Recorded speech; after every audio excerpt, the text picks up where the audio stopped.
Hey. Welcome back to CRYPTID'S Den. It's always a good time when you're here. Whether you've been with us for a while or just dropped in, I'm so glad you made it. Hope your day's been bright, or at least brought you a good laugh. Jump into the comments and tell me where you're watching from. I love hearing from you. And don't forget to hit that subscribe button so you're always in the loop. Now, let's get into it. Have you ever seen something massive? Not charging at you, not growling, just standing there. And somehow it made you feel seen, even loved, more than any human ever did. In the winter of 1984, freshly divorced and hollowed out, I chose to disappear into a wooden cabin on the edge of Ogemaw County, Michigan. And one night, through the fog of my breath and the silence of snow, he appeared, towering, still, watching, not with threat, but presence. I named him Rowan. He never spoke, never came close, but he started leaving things. A feather, a polished stone, deer bones arranged with intent. I wasn't afraid. I was understood. It felt like something, out there knew my grief, reflected it. When I finally spoke out loud about losing my daughter Abigail, about the night she slipped away, I was crying, shaking, alone, and he knocked 3 times on the frozen ground. Then bowed his head, as if he too had lost. That was the beginning.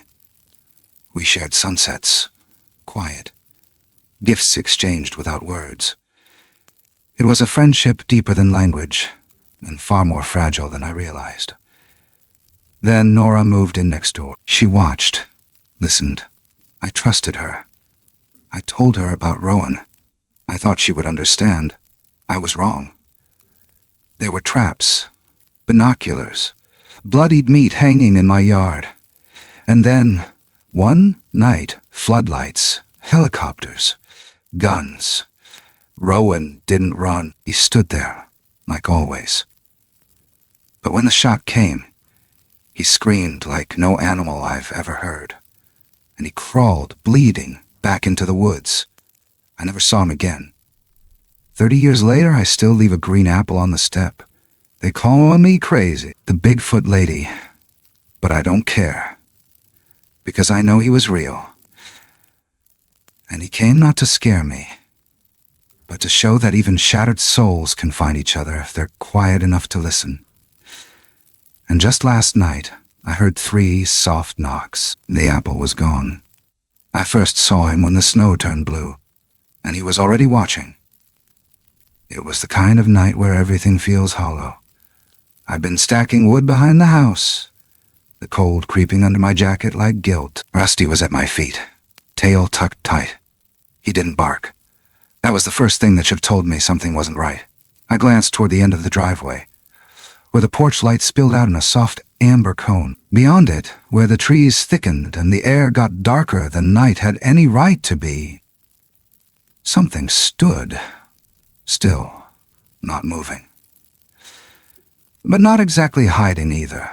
At first I thought it was a trick of the light, shadows playing games. I squinted, leaned forward. No, it was there. Wide shoulders, a hunched frame. Taller than any man I'd ever known. Taller than the clothesline pole out back, by a good foot. My breath caught halfway out. Not because I was afraid, not really, but because he wasn't moving like a predator. He wasn't even threatening. He just stood there, watching.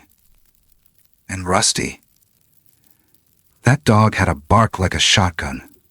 But tonight he pressed against my calf and whimpered low. Didn't even growl, just trembled. That's how I knew. Animals don't lie. I didn't open the door. Just stood behind the window, hand on the lock, heart thudding. We watched each other for maybe 30 seconds. Maybe 3 hours. Hard to say. Then he stepped back. Not away. Not turning to leave. Just back. Into the dark. Gone. I didn't sleep much that night. Every creak of the house made me sit up. Every gust of wind had me peering through the curtains. But nothing else came. No howls. No claw marks. No shadows at the window. Just silence. The next morning I found it on the porch. A single branch of young pine, fresh, green, with tips still soft enough to bend between your fingers, not broken or ripped from a tree. Sat there gently, like someone leaving flowers. I stood there barefoot on the cold boards, holding that little piece of the forest in my hand, and I felt something shift. It wasn't fear. It wasn't confusion. It was acknowledgement. This wasn't an animal, I thought. This was someone. Someone who knew where my house was. Someone who had seen me and chose not to hurt me. The snow had a thin crust, sparkling like sugar. I saw no prints, no deep impressions, but I felt it in my bones that I hadn't dreamed the night before. I sat on the front step for a long time, the pine branch in my lap. Rusty resting his head on my knee. The sun was out, making the snow glare so bright I had to squint. But I kept looking toward the woods, like maybe I'd see him again, like maybe I already missed him. I didn't tell anyone. Not about the shadow, not about the pine. Who would I tell anyway? My ex-husband was 1,000 miles away, probably shacked up with that dental hygienist from Muskegon. My parents were gone. My daughter, too. Most days I didn't speak to anyone at all, and for some strange reason, it made it easier to believe what I saw was real. I left the pine branch on the mantel that night, not like a trophy, more like a marker, a reminder that someone, or something, had come close, had stood it at the edge of the light, and hadn't crossed it, but they could have. And somehow, that meant everything. I sat up late, reading by the kitchen window. I kept the porch light on, not because I needed it, but because maybe he did. When I finally drifted off in the recliner, Rusty at my feet, the house was quiet, but I dreamed of blue snow and the space just beyond the light, of something big and gentle watching me breathe, and I woke not afraid, just waiting. He left things behind, not trash, not leftovers. Things that felt placed, like a kind of language I wasn't supposed to understand, but couldn't ignore either. It started with a feather, laid right where the porch met the snow. A barred owl's feather, long and clean, not wind-blown, not caught. Balanced perfectly on the step like a bookmark in a story I hadn't started reading yet. I didn't touch it for a whole minute, just stared at it. Heart pattering like the wings that once owned it. Rusty stood beside me, tense again, but not scared, more like reverent. He didn't sniff it, he just looked. I bent down, picked it up slow, like I was afraid it might vanish the second I reached out.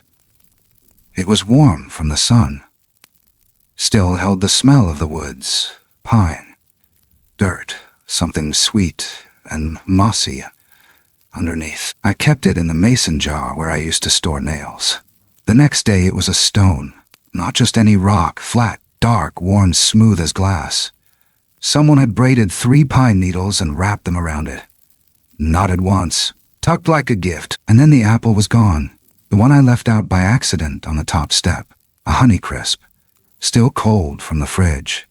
I'd set it down while I fumbled for my keys, forgot it. Came back 10 minutes later, and it was gone without a trace. No nibble, no stem, no bruise on the wood. Just gone. So I started leaving them on purpose. One each night. Sometimes a little cheese. Once, a red ribbon I found in an old sewing box. Every time, something new showed up. A twist of bark shaped like a spiral. A dried flower I couldn't name.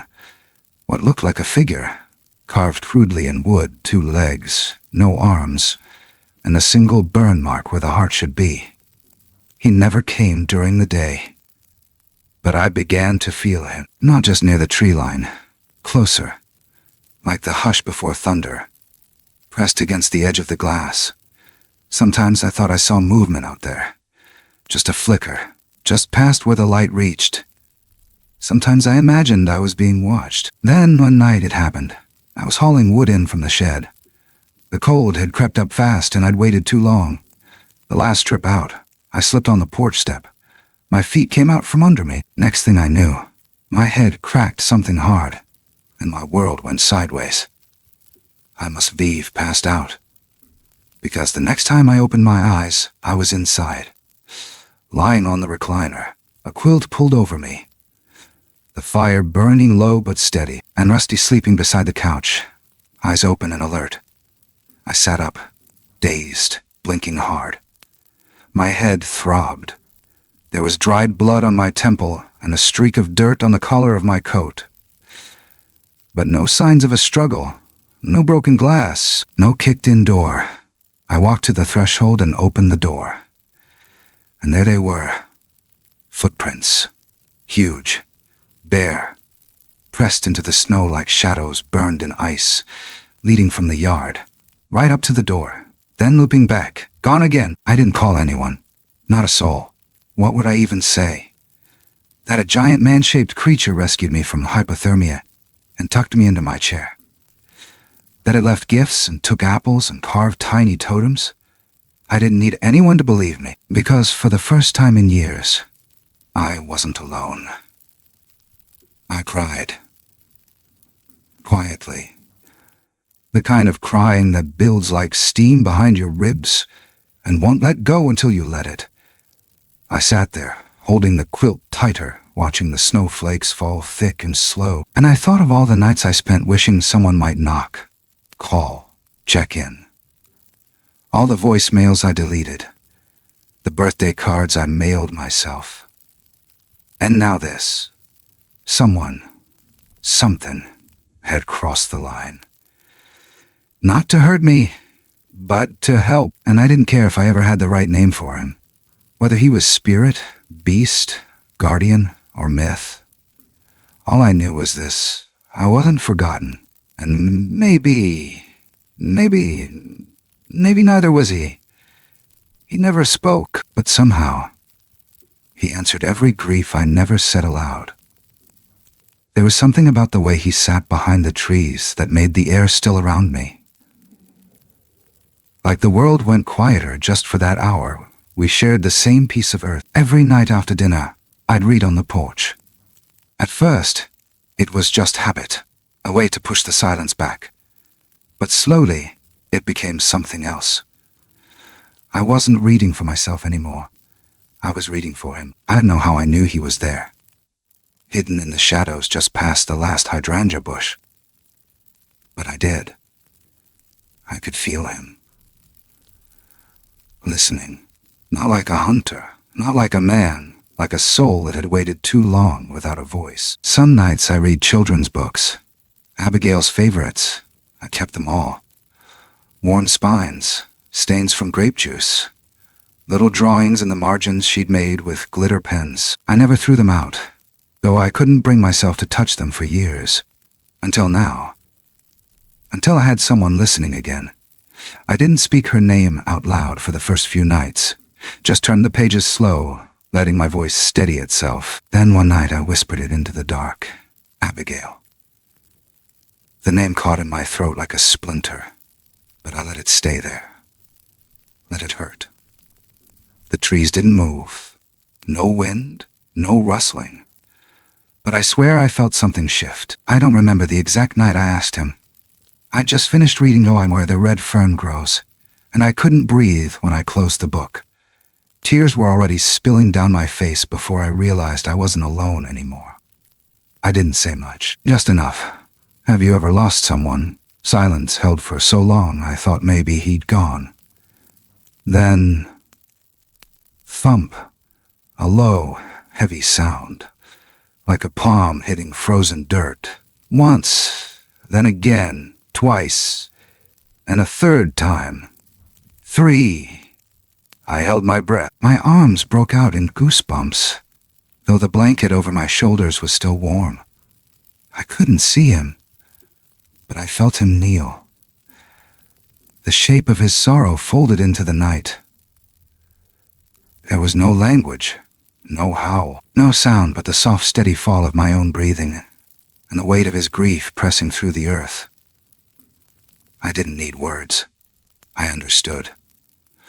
We both carried ghosts. I stood slowly, legs stiff, and walked to the edge of the porch. I wanted to see him, not clearly, not fully, just enough to believe it wasn't in my head. The moon had slipped behind the clouds, but a silver line traced the top of the woods. I saw a shape, not detail, just outline. Shoulders hunched, head bowed, not towering, not monstrous, just heavy. Like someone carrying too many yesterdays. Rusty didn't bark.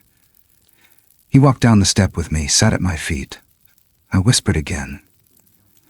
I'm sorry you lost them. And the shape didn't move, but I knew he heard. That night I couldn't sleep. I lay awake, arms around a pillow, heart slow but full. I didn't cry from pain anymore. It was something else. Something strange and terrible and tender. It was the first time in years I had shared my daughter's name without it collapsing me. Because someone else had heard it. Because someone else, even if he wasn't human, had said, me too. The next morning, the book I'd left on the porch was gone. In its place, a braid of thin river grass, tied with a single thread of red. I touched it like it was glass, and I felt something in my chest shift. Not shatter. Just realign, like a bone that had been out of place for too long finally found its socket again. Since then, I read every night, and though he never came closer, never let me see him fully, I felt him. In the pause before I turned each page, in the breath just behind the wind. In the quiet, honest way, some broken things still keep showing up. He started keeping his distance. I didn't. I couldn't. It was the sound of a truck engine that first broke the rhythm, a heavy diesel rumble, unfamiliar. I stood at the window with a dish towel in my hand, still damp from drying the skillet, and watched the moving van pull into the lot next door. The lot that had been empty since before I moved in. A woman in a fleece jacket and chunky boots stepped out. Blunt haircut, clipboard, big energy. She looked around like she was claiming something, marking it. My stomach dropped. Her name was Nora Duval. I learned that later. That afternoon, she walked over and introduced herself. Friendly smile. Fast talker. Mentioned she'd just come from Traverse City. Said she was building a cabin technically, but with fiber internet and radiant floor heating. I nodded politely. Asked if she needed anything. She didn't. Just pointed toward the trees behind her future house and said, "What's back there? Game trails?" I told her just woods. Left it at that. But that night, Rowan didn't come. The apple stayed on the porch, untouched. No feather, no stone, no braid. And I felt something in my chest ache like a pulled muscle. I told myself maybe it was somewhere deeper in the trees. Maybe it was weather, but it wasn't. It happened again the next night, and the night after that. For the first time in weeks, the woods felt empty, like breath held too long. Rusty paced by the door, whined softly, wouldn't settle. And then I found the binoculars. They were tucked behind the firewood pile, under the tarp. Not old, not cracked. Still warm from the sun. Too clean to have been left there long. I picked them up like they might bite, and then I noticed the prints. Boot tracks. Men's size, heavy heel. Circling the perimeter where Rowan used to sit. Where I'd felt him near, night after night. My heart stuttered. I followed them in a slow arc until they vanished near the birch tree at the far edge. I crouched, scanned the dirt, and that's when I saw it. Just barely exposed, as if something had scraped the surface and left it behind. A bear trap. Old, rusted iron, teeth still sharp. One hinge packed with leaf rot, half buried under moss and soil. It hadn't been set. Not yet, but someone meant to. Someone had plans, and they weren't kind. I stood up slowly, stomach churning. The air felt different. Charged, like before a thunderstorm. The kind of electricity that doesn't light up the sky, just hums under your skin. Rowan had been staying away, not because of me, Because he knew. And maybe he didn't trust me anymore. Maybe I'd failed to keep him safe. I sat on the porch that night longer than I ever had. The book stayed closed. The apple untouched. I didn't speak. Didn't move. Just stared at the tree line until my eyes burned. I wanted him to know, if he was watching, that I was still here. Still me. That whatever had changed, it hadn't changed everything. But nothing came. No sound. No shift in the branches. No sense of being seen. Only wind. Only distance. And a silence that didn't feel safe anymore. It felt like a warning, and something had noticed him. That something was coming. Not with stories or grief or gifts, but with steel and rope and blood. And that maybe, just maybe, he wasn't the only one in danger now. Sometimes a kind deed is a loud step in the wrong direction. It started simple. Nora slipped on her back steps and cracked her wrist. A trip to the ER, a clean white cast, and a neighborly call asking if I could water her garden for a while. I said yes without thinking, because it's what people do. Because it's what I used to do. And because I needed to believe I hadn't turned to stone inside.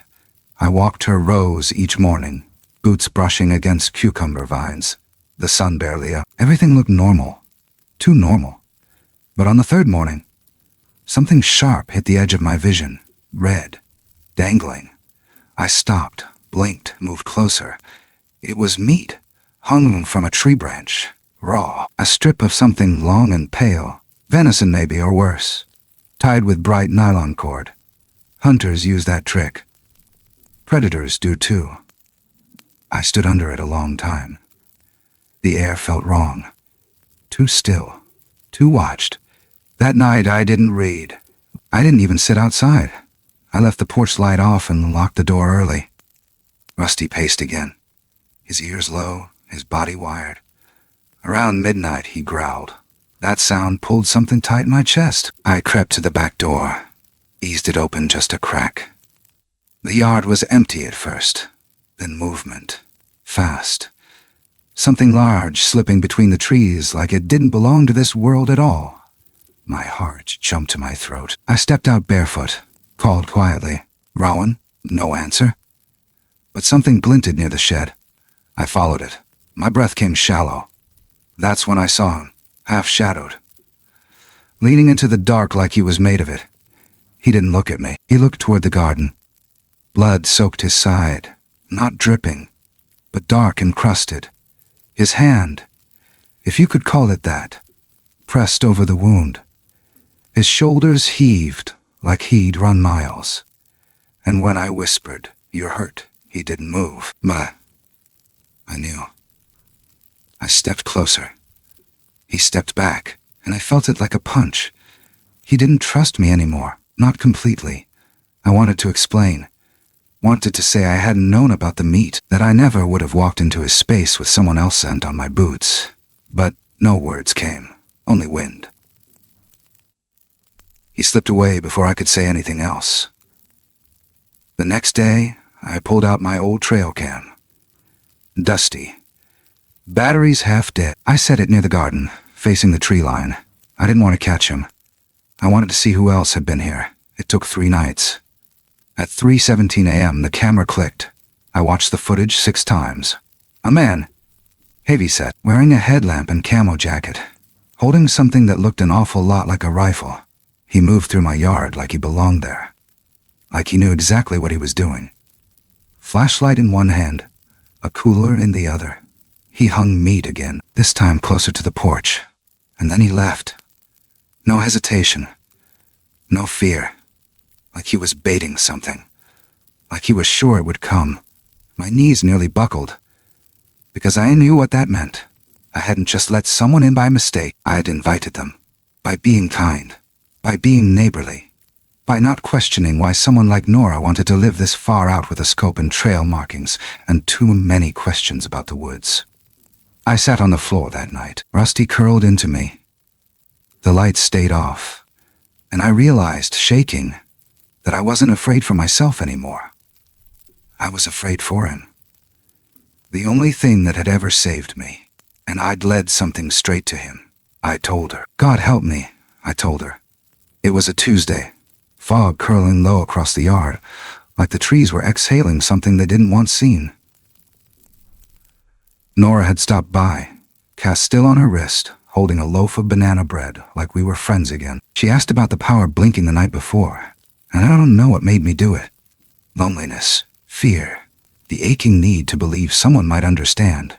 But I told her about the gifts, about the way he stayed back in the trees, but listened when I read. About the night I blacked out and woke up covered, tucked into my chair. She didn't laugh, didn't smirk or change the subject. She just sat still and nodded too slowly. And then came the questions. How tall was he exactly? Did I know if he came every night? Where did he usually stand? The questions slid in like fishhooks. Not obvious, just sharp enough. I brushed them off, or tried, but her eyes were too focused, too clear. And her silence didn't feel comforting. It felt calculated. Later that night, I walked the edge of the woods, the place Rowan used to wait. The snow was thin, just a skim coat, but something glinted near the base of a pine. I crouched. My stomach dropped. It was another bear trap. New, clean, set, hidden under a dusting of straw and old leaves like someone had rehearsed the burying. It was in his exact spot. I felt something turn inside me, cold and furious and sick. My breath came in short gasps, my vision blurred, and I kicked the trap. Not hard enough to set it off, but enough to feel the weight of it. The cruelty, the betrayal of steel in hands that smiled too easily. I ran back to the house, boots slipping on frozen ground. Grabbed my phone with shaking fingers. I had hit redial. The line rang twice, then picked up. But it wasn't her voice. It wasn't her at all. There was wind, crunching, a snap of a twig, and then nothing but breathing. Too close, too deliberate, I whispered. Nora? No answer, only breathing. And then the line went dead. I stood frozen in my kitchen, phone still in hand. The world suddenly too loud and too quiet all at once. Rusty barked. Once. Sharp, loud, scared.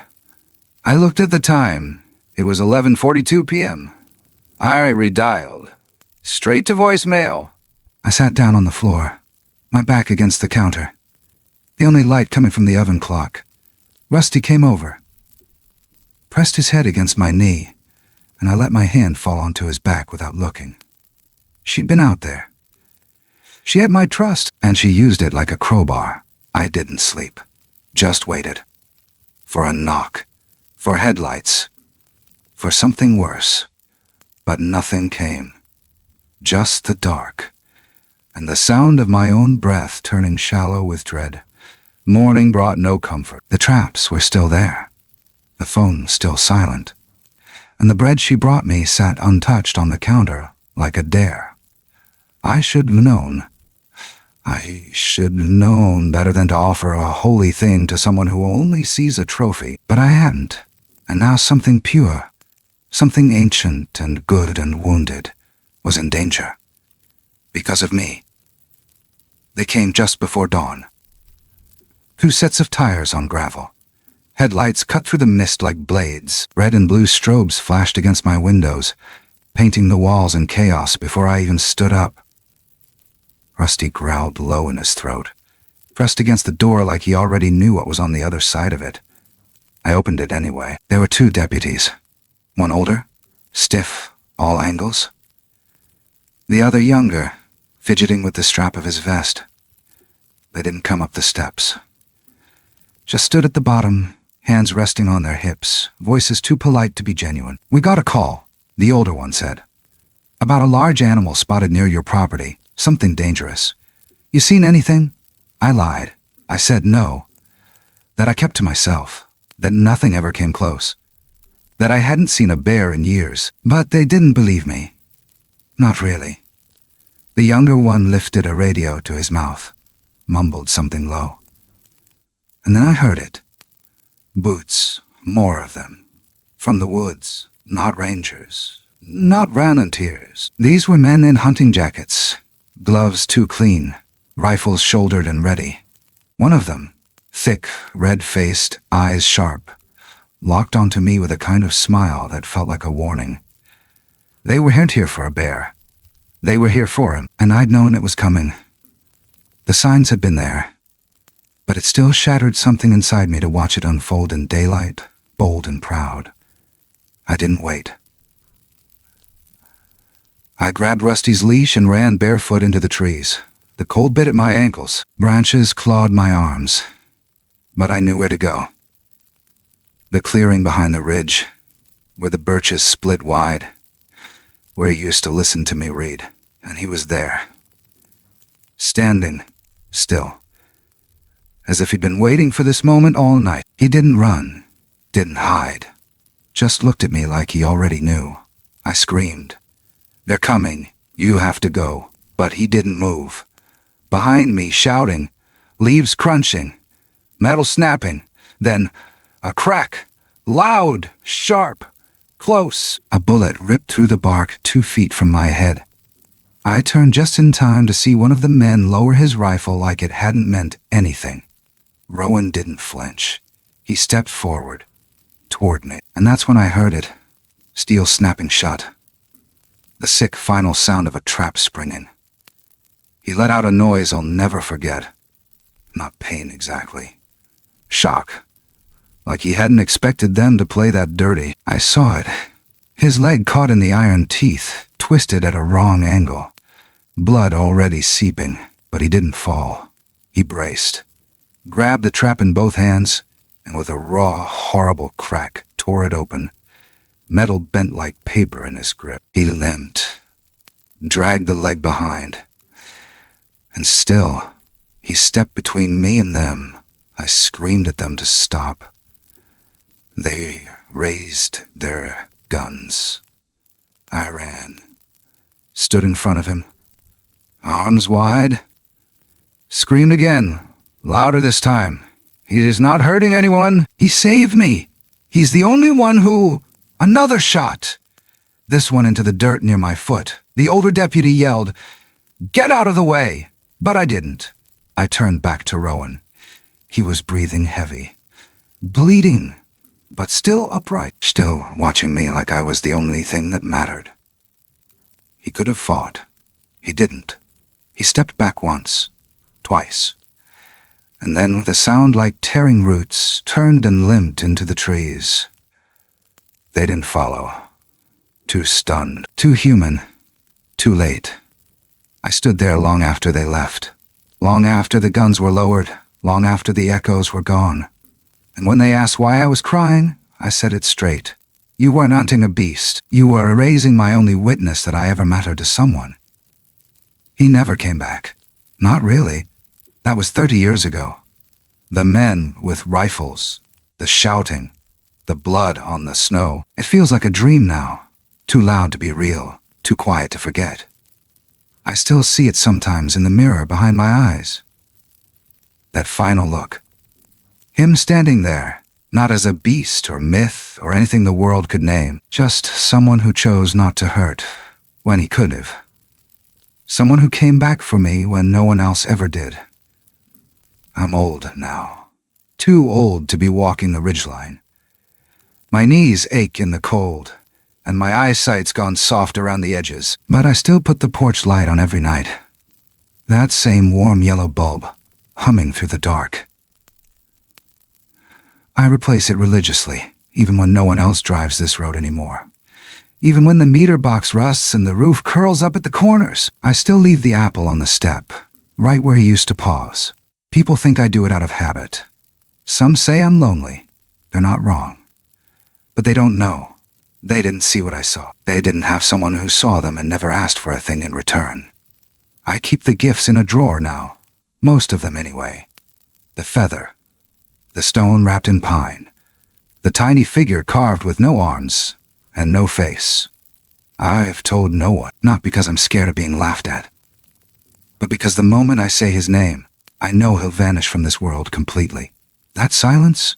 I'd rather hold on to it. One afternoon, I was cleaning out the old cabinet in the back room, the one that stuck shut in summer and always smelled like cedar and dust. I found something wrapped in an old handkerchief, tucked beneath my sewing box. I hadn't put it there. It was a stone, amber-colored, smooth as glass, warm to the touch even after all these years. I held it in my palm and sat down right there on the floor. It didn't belong to any time. Not to now. Not to then. But I knew exactly who left it. I recorded something that night. Not for me. For whatever still listens in the trees. I didn't use my name. Didn't use his. Just words. Just enough. If he ever knocked, I'd never hear it now. But I'd leave this light on so he knows. This door was never meant to be shut to him. I don't cry when I say it. I don't have to. It's not sadness I feel. It's the ache of having been known once. Even just once. Sometimes I think I hear things. A branch shifting just wrong. Leaves rustling when the wind is still. I don't chase it anymore. I just sit still and listen. Tonight's the first hard frost of the season.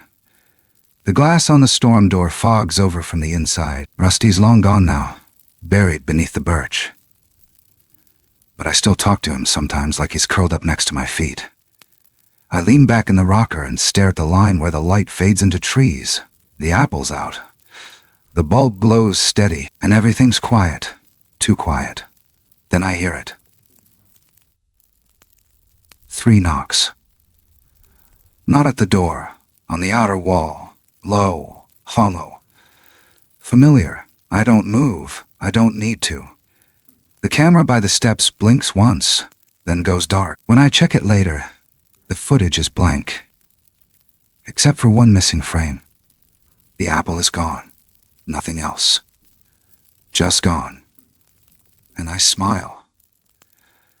Because that's enough. There are some stories that don't end with a door closing or a final goodbye. Some stories keep breathing quietly long after the words run out, like a porch light left on, or an apple set gently on the step, even when no one's there to take it. Because sometimes the most powerful bonds we form aren't made with words, or shared blood, or promises carved in stone. Sometimes they're made in silence, in the space between fear and trust, in the quiet agreement between souls who recognize each other across everything that should divide them. When something ancient meets something broken, and instead of running, they choose to stay.